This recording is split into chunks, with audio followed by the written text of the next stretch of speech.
मालूम ये हुआ कि सच्चाई और सदाकत हर अच्छाई की बुनियाद है, हत्ता के विलायत की बुनियाद भी सदाकत है।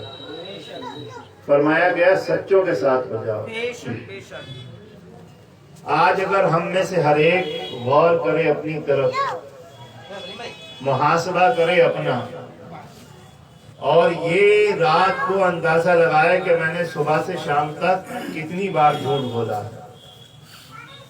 तो आप यकीन जाने यूं तो हमें पता नहीं चलता। क्यों? इसलिए कि जब गुनाहों पर इसरार होने लगे और गुनाह पर गुनाह होने लगे तो एहसास गुनाह खत्म हो जाता है, तो गुनाह का एहसास खत्म हो जाता है।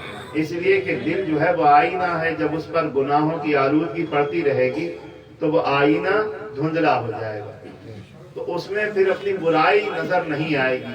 जो भी कर रहे हैं वो ऐसा लगेगा जैसे हम बिल्कुल सही कर रहे हैं। जैसे कि हम लोग दिन भर में कितनी बार झूठ बोलते हैं, कभी अंदाजा भी नहीं। मोबाइल हमारे पूछ लिया भाई कहाँ हो, एक घर पे बता दिया कहीं बाजार में। मालूम ये हुआ किसी ने फोन करा कहाँ हो, तो पता चला बाजार में है अपने शहर के, बता दिया दूसरे शहर में। एक आम बात है। घर में कोई पूछने आया ये छोटी छोटी बात है, लेकिन ये छोटी बातें हैं सिर्फ कहने के लिए हैं। हकीकत यह है कि ये बहुत अजीम गुनाह है, इसलिए कि कुरान है जिसने लानतुल्लाहि अलल काज़िबीन, झूठों पर लानत की बात कही। आप कभी गौर करें। और फिर झूठ तो सुबह दोपहर शाम है, लेकिन आलम क्या है? आलम यह है कि शैतान हमारे पीछे लगा हुआ और हमें जता रहा है, समझा रहा, बताने की कोशिश कर रहा है कि तुम कोई मामूली आदमी नहीं हो, बहुत अजीम हो। फिर नमाजें भी 5 वक्ता पढ़ रहे हैं, लेकिन उसके बावजूद ये चूंकि रच बस गया है ना माहौल में, मुआशरे में, तो इसलिए अंदाजा नहीं होता कि हम कितनी बार ये गलत काम करते रहते हैं। तो अब हाल क्या है कि नमाज पढ़ना तो हमने खुद को ये समझ लिया कि हमसे ज्यादा कोई परहेजगार नहीं, हमसे ज्यादा कोई मुत्तकी नहीं, हमसे ज्यादा कोई खुदा के कुर्ब में नहीं। लेकिन याद रखो हाल यही है। डॉक्टर इकबाल के मिसरे पर किसी ने मिसरा लगाया था कि हमारे दौर में हर बेअमल की आरजू ये है, हमारे दौर में हर बेअमल की आरजू ये है, खुदा बंदे से खुद पूछे बता तेरी रजा क्या है। अपने अमाल जो है वो तो हम अच्छे नहीं कर रहे, बल्कि बस तो अर्ज ये कर रहा हूं कि हमें ये सदाकत देखें। अगर हम आज जिनके नाम से ये महफिल मंसूब है, अगर हम हुजूर गौसे आजम का वो इब्तदाई हिस्सा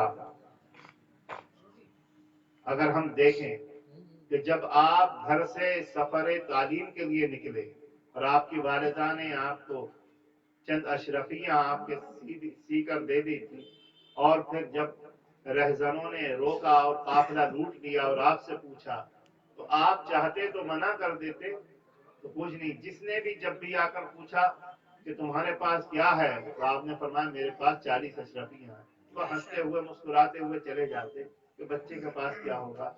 लेकिन जब सबसे ये कहा तो उन्होंने अपने सरदार से जिक्र किया, तो जब जाकर बुलाया, ये सब वाकया आपने सुना है। लेकिन उस सच्चाई का असर बता रहा हूं कि जब बुलाया गया और सरकार गौसे आजम ने से उन लोगों ने कहा कि आप चाहते तो बच जाते, इसलिए कि आप पर कोई शक नहीं कर सकता था, लेकिन उसके बावजूद आपने सच कहा। आखिर ऐसा क्यों कहा? इसलिए कि चलते हुए घर से रुखसत करते हुए मेरी वालिदा ने मुझसे वादा लिया था, अहद लिया था कि कहीं भी रहो, कोई भी हालात हो, मगर झूठ नहीं बोलना। तो मैं अपने वालिदा से किए हुए वादे को कैसे तोड़ देता?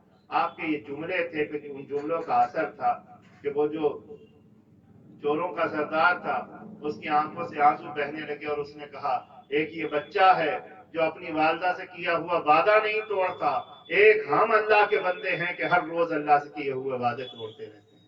तो अर्ज ये कर रहा हूँ, ये सदाकत की बात है।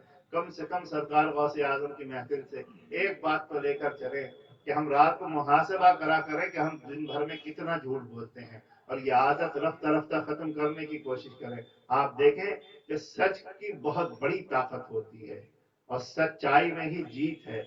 और याद रखें, कोई कितना बड़े मर्तबे पे बज़ाहिर पहुंच जाए, लेकिन अगर उसकी बुनियाद सच्चाई पर नहीं है تو وہ کچھ بھی ہو سکتا ہے مگر اللہ کا ولی نہیں ہو سکتا.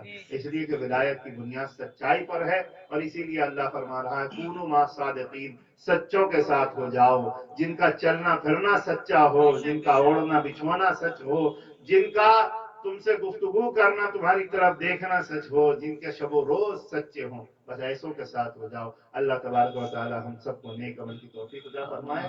آمین. وآخر دعوانا ان الحمد للہ رب العالمین.